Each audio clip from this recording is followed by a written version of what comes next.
Number 17 है। निम्नलिखित अंतरालों में से किस अंतराल में एफ एक्स दिया हुआ है, ये एक्स की power 100 plus sine x minus 1 द्वारा प्रदत्त फलन एफ हासमान है। ये अंतराल दिए हुए हैं, इन पर चेक करना है कि किन किन अंतरालों पर हासमान है, ये हमको चेक करना है। तो मैंने एक खंड लिया, अंतराल 0-1 को लिया मैंने, ये ओपन इंटरवल है। इसमें क्या समझो, ये अंतराल दिया हुआ है, इंप्लाइज दैट, इसका मतलब असमता के रूप में लिखेंगे हम। तो इस तरह से लिखेंगे, यानी x का मान 0 से बड़ा और 1 से छोटा। इंप्लाइज दैट अगर ये है तो x की पावर 99 जो होगा वो 0 से बड़ा होगा और 1 से छोटा होगा। अब मैंने ये दोनों ओर 100 का गुणा कर दिया, 100 का गुणा कर दिया तो ये प्राप्त हुआ। इस असमता में मैंने 100 का गुणा कर दिया तो ये प्राप्त हुआ, यानी 100 x पे घात 99 का मान जो है 0 से बड़ा होगा और 100 से छोटा होगा, यानी धनात्मक तो होगा। 0 से बड़ा मतलब 0 से बड़ा देखना है, तो इसका मान किस में आएगा, धन में आएगा।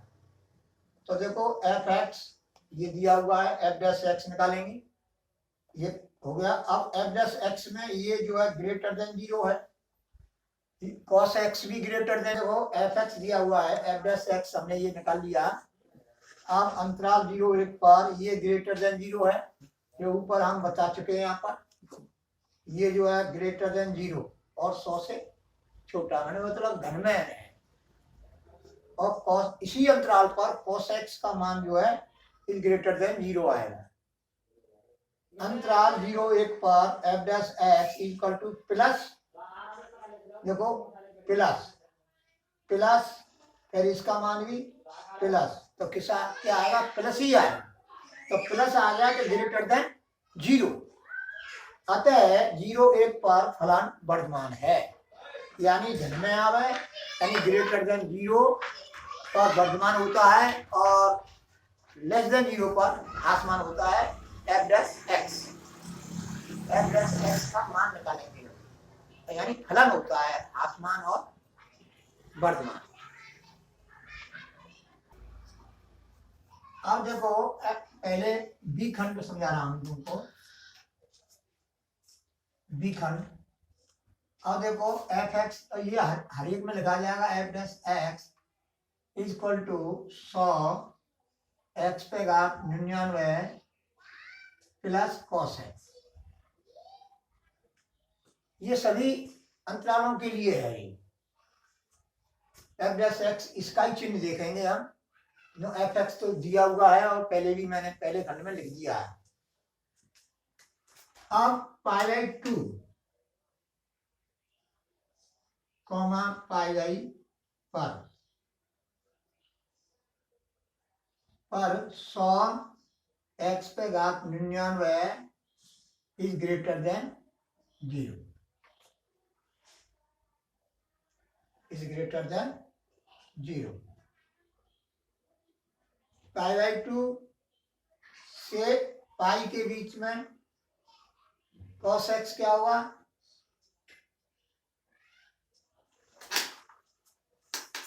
देखो इस अंतराल पर 100 एक्स पे घात 99 एक ग्रेटर देन 0 होगा, यानी धन में होगा।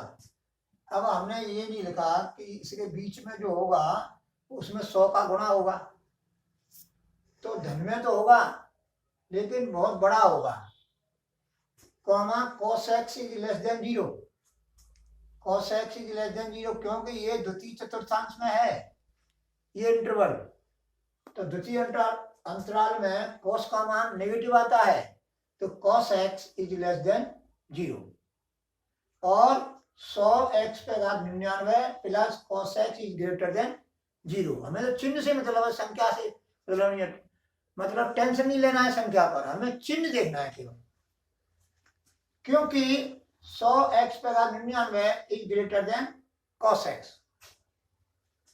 अतः इसलिए अंतराल π/2 से पाई ओपन इंटरवल पर f dash x is greater than 0।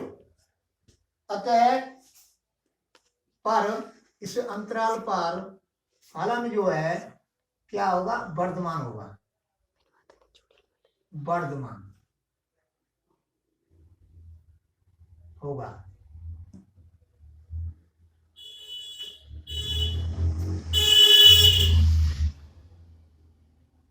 ठीक है, अध्ययन में समझ आ लू सीधा, छोटा सा ये है। अब देखो सी है, इस अंतराल पर देखना है 0 से π/2 पर 100 x पे घात 99 इज ग्रेटर देन 0। ये सब धन में ही तो है, ये सब धन में ही है इस अंतराल में। तो धन की कोई संख्या हो तो धन का ही हम गुणा करेंगे तो धन में ही तो आएगा, तो इज ग्रेटर देन 0 हो गया। और cos x is greater than 0।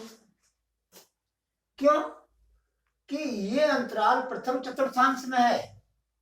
अब प्रथम चतुर्थांश में सभी पॉजिटिव होते हैं, 6 त्रिकोणमितीय अनुपात जो है वो सभी पॉजिटिव होते हैं। तो पॉजिटिव का मतलब हो गया ग्रेटर देन 0, तो cos x is greater than 0। इसलिए f dash x is greater than 0, क्योंकि ये भी जो है ग्रेटर देन 0 है, ये भी ग्रेटर देन 0 है। क्लियर। अब जो है देखेंगे हम, अतः 0 से π/2 पर 0 से π/2 पर f dash x is greater than 0, क्योंकि ये भी धन में है और ये भी धन में है, तो धन प्लस धन क्या है, धन। अब है अतः 0 to π/f is greater than 0, इसलिए फलन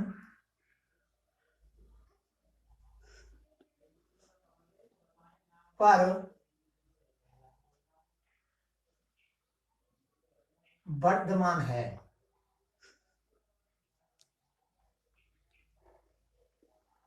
वर्धमान है। अब तुम क्या देख रहे हैं, देखो इसमें भी वर्धमान, इसमें भी वर्धमान, इसमें भी वर्धमान, तो वो पूछ रहा है हासमान। तो इन तीनों खंडों में जो है हासमान तो किसी में है ही नहीं। अब डी है ऑप्शन है, इनमें से कोई नहीं, तो डी ऑप्शन सही हो जाएगा। तो हासमान तीनों खंडों में जो दिए हुए हैं ये क्या है, वर्धमान है और ऊंचा है हासमान। अतः ऑप्शन डी सही है।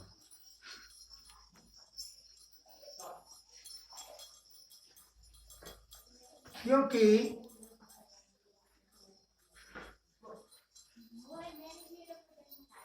हासमान पूछा है।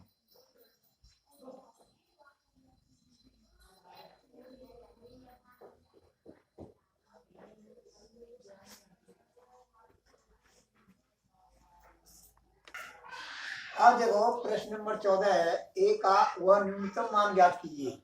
यानी न्यूनतम मान ज्ञात करना है जिसके लिए अंतराल ओपन इंटरवल है, यानी x का मान 1 से बड़ा है और 2 से छोटा है और f(x) बराबर ये है कि प्रदत्त फलन वर्धमान है। तो वर्धमान होगा तो a का न्यूनतम मान कितना होगा ये पूछा जा रहा है इस प्रश्न में। तो हम सबसे पहले क्या करेंगे कि इसका अवकलन करेंगे। तो पहले लिख लो x बराबर f(x), एक्स स्क्वायर प्लस ए एक्स प्लस 1। देखो इसमें बच्चे कंफ्यूज रहते हैं, इसको अच्छी तरह समझना। अब F dash X equal to 2x plus A, ये एफ डैश एक्स निकाल लिया हमने। अब यहां पर दिया हुआ है कि x का जो मान है वो 1 से बड़ा और 2 से छोटा है। अब यहां पर 2x है तो हमें इस आशंका में 2 का बड़ा कर दूंगा। अब ये है तुम्हारा ये गिवन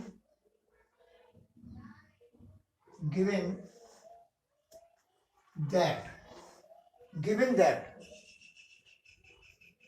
अब 2 का गुणा करने पर 2 इधर हो जाएगा और 2x और ये हो जाएगा 4। अब दोनों ओर a जोड़ने पर, यानी इसमें दोनों ओर का मतलब है इस सब में a जोड़ने पर, इस आशंका में a जोड़ने पर, मेरा कहने का मतलब है कि इस आशंका में a जोड़ देंगे तो ये हो जाएगा 2 plus a 2x plus a 4 plus a। अब ये क्या है, ये तुम्हारा देखो एफ डैश एक्स है तो 2 plus a is greater than F dash X और is less than 4 plus a।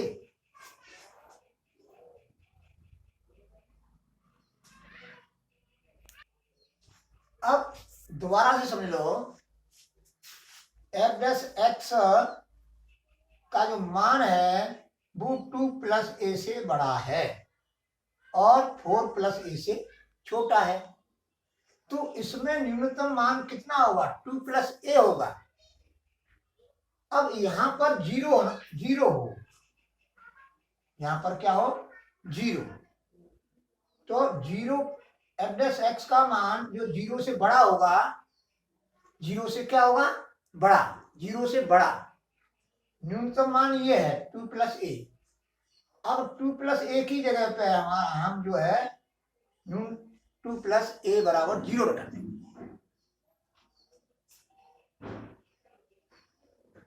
न्यूनतम मान के लिए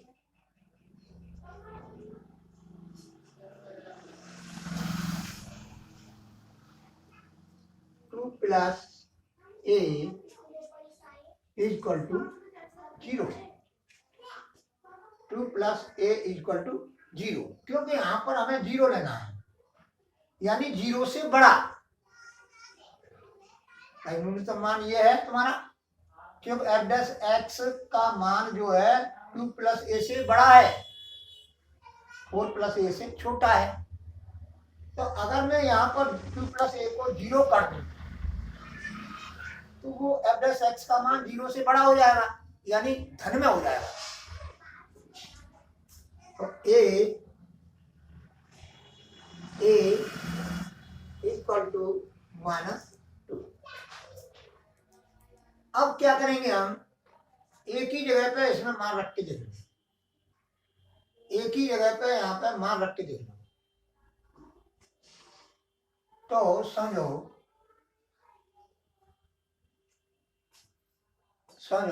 अब मैं एक ही जगह पे यहाँ पर -2 रखूंगा तो ये हो जाएगा 0 एफ डैश एक्स और ये हो जाएगा 4 -2 ए बराबर ऋण 2। जब ए बराबर ऋण 2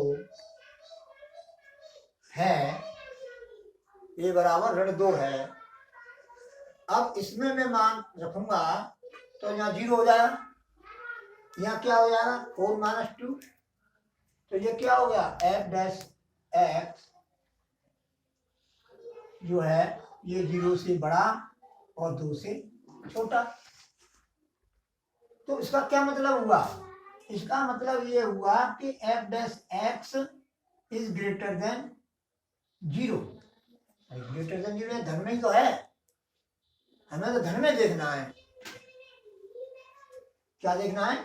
धन में। एफ डैश एक्स का जो है अंतराल है एफ डैश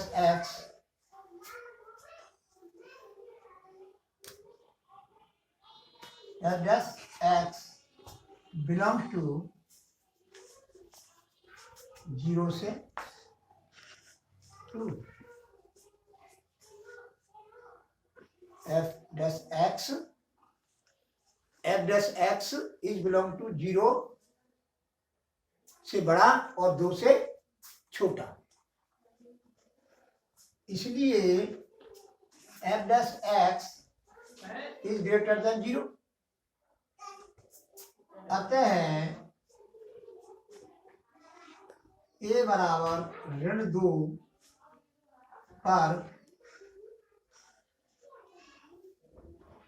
एफ डैश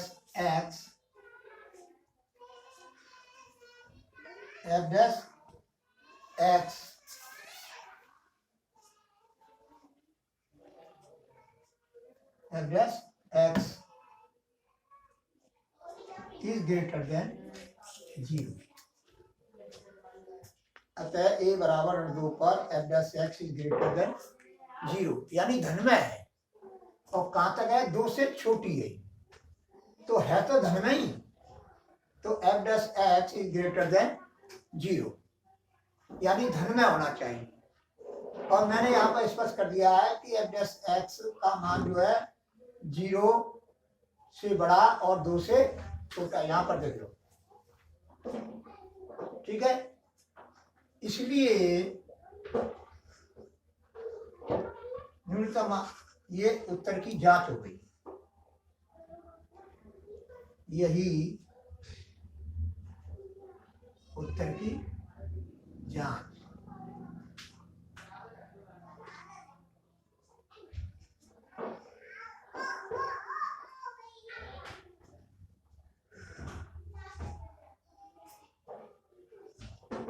सवाल तुम्हारा यहां पर हो गया, मैं पुष्टि कर रहा हूं, यानी इसको जो है एक्सप्लेन कर रहा हूं।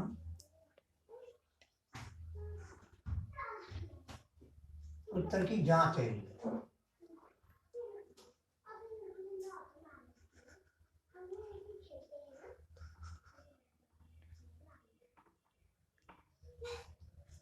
ये तुम्हारा आंसर।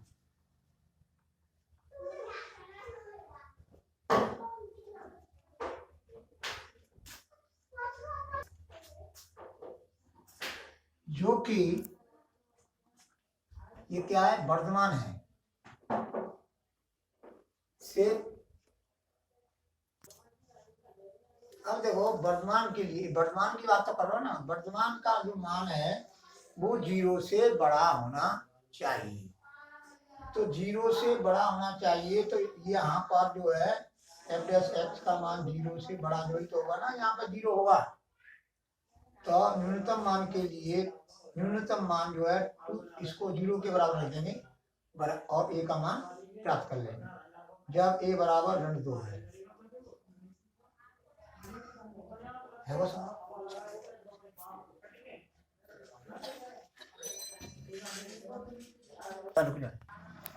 अब देखो, तुम्हारा जो है 24 फरवरी से हाई स्कूल और इंटर के यूपी बोर्ड वालों के लिए बता रहा हूँ, पेपर है, स्कीम आ गई है और इनके परीक्षा होनी है, बोर्ड परीक्षाओं की। तो अब तो मक्खी है न मच्छर है और बिल्कुल शुद्ध वातावरण है, पढ़ने लायक मौसम हो गया है। अब तो जी तोड़ करके अपना परिश्रम करो और जो है ब्याह शादियों में जो जाते हैं ना मौज मस्ती लेने के लिए, तो इनको अटेंड करना छोड़ दो और पढ़ाई पे ध्यान केंद्रित करो। क्योंकि percentage plus knowledge equal to success, यानी सफलता। क्यों? कि परसेंटेज क्यों, जैसे कोई जगह निकलती है, मुलायम सिंह की सरकार आ जाती है और वो मेरिट से भर्ती निकालती है तो वो परसेंटेज वहां काम करेगी, और जहां टेस्ट होता है तो वहां पर नॉलेज की जरूरत पड़ेगी। तो ये दोनों कुंडों पे पैर रखो, परसेंटेज भी बनाओ और नॉलेज भी रखो। तो ये कहाँ से मिलेगी? जब तुम परिश्रम करेंगे, मेहनत करेंगे। ये नहीं है कि नकल के भरोसे जो है तुम रहते हैं और मौज मस्ती ले रहे हैं, शादियों को अटेंड कर रहे हैं, ऐसे पढ़ाई पे कोई ध्यान नहीं है, और बाई चांस कोई बच्चा होशियार आ जाता है, उसके सारे से नकल पकड़ करके पास हो जाते हैं। तो ऐसे पास होने से कोई मतलब है नहीं। और समझो कि अधिक से अधिक तुम पीछे के पेपर करो, पीछे के पेपरों से सिलेबस के आधार पर, सिलेबस के आधार पर जो तुम्हारे सिलेबस में नहीं है उनको छोड़ते जाइए अनसॉल्व पेपर में, और जो तुम्हारे सिलेबस में है उन प्रश्नों को करो। उससे ऐसा मालूम पड़ जाएगा कि इस तरह का प्रारूप प्रश्न आते हैं, तो इससे तुमको बहुत राहत मिलेगी। कोई कोई प्रश्न तो ऐसा होता है कि ज्यों का त्यों आ जाता है, ज्यों का त्यों आ जाता है। जैसे पिछले साल में जो पेपर में आए थे, कुछ रिपीट हो जाते हैं, पुनरावृत्ति हो जाती है, तो इनसे बहुत राहत मिलेगी और इनको जरूर करना कोर्स करने के बाद।